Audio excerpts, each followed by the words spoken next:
side of the city. What about the east side? That's Lake Michigan, one of the blue stripes. And the other blue stripe represents the Chicago River. The 4 red stars represent some major events in Chicago's history. Luckily for you, we already talked about 2 of them, the 1893 World's Fair and the 1933 World's Fair.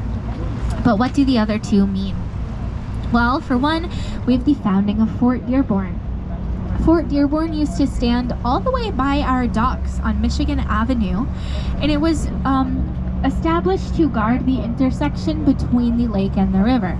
You might be thinking, that's kind of far. The lake's right here, the river's all the way down there.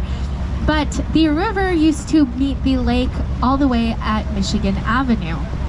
The part of the river we're about to go on, the land on both sides is artificial. It was landfill that they turned into land they could build on.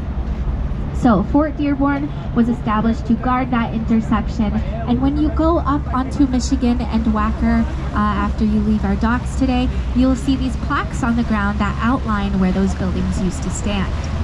The last star on the flag represents the Great Chicago Fire. So this fire broke out in early October of 1871. It was on the south branch of the river at the O'Leary family farm. The legend goes that Mrs. O'Leary went out one night to milk her cow when the cow knocked over a lantern and a fire broke out. So, fires were pretty common in Chicago back then because all of the buildings were made from wood. All these sidewalks were made from wood, and a lot of these streets were made from wood. So, lots of very flammable materials. But what made this fire so devastating in particular were the weather conditions. It was early October and there had only been an inch of rainfall since July, and there was a strong wind blowing in from the south. So this fire spread very quickly. It burned for over 2 days and destroyed nearly 4 miles of the city.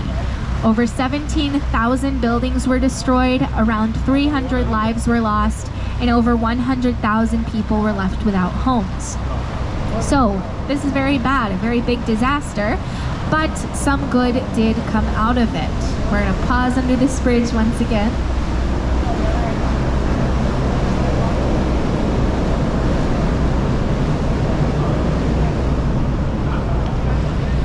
Because of the Great Chicago Fire, we began building with materials that were far less flammable, such as stone, brick, steel, and iron. This is why a lot of our buildings have terracotta on the outside, because it was a lightweight, affordable material. It's easy to mold into any kind of shape or design that you want, and of course is very much fireproof. We also got the introduction of the Chicago Public Library because a lot of nations were very generous in helping us rebuild after the fire, and the UK donated this library to us. Back then, libraries were not public. You either owned one or you knew someone who owned one. We also have the nickname the Second City because after the fire, we immediately began to rebuild. And this Chicago that we now have was referred to as the Second City because the first one burned down and we had to build a new one on top of it. However, I cannot move on from this story without revealing a truth to you. That story about Mrs. O'Leary is not true. Basically, about 20 years after the fire, a reporter revealed that he made the story up. He wanted to be the first one to report on it. He knew it started near the O'Leary farm, so he blamed Mrs. O'Leary. Of course, though, when disasters like this happen, it's very natural for people to want to blame someone, so Mrs. O'Leary was still blamed even after he revealed the truth.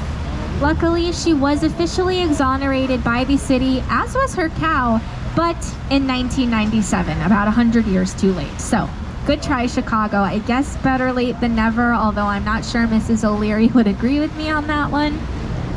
In reality, we do not know how this fire began. It is a mystery. There are tons of theories ranging from people partying in the barn who knocked over a lantern, arsonists looking for insurance money, lightning strikes, and meteor showers passing by in the area. But none of these theories can be substantiated, so it will forever remain a mystery.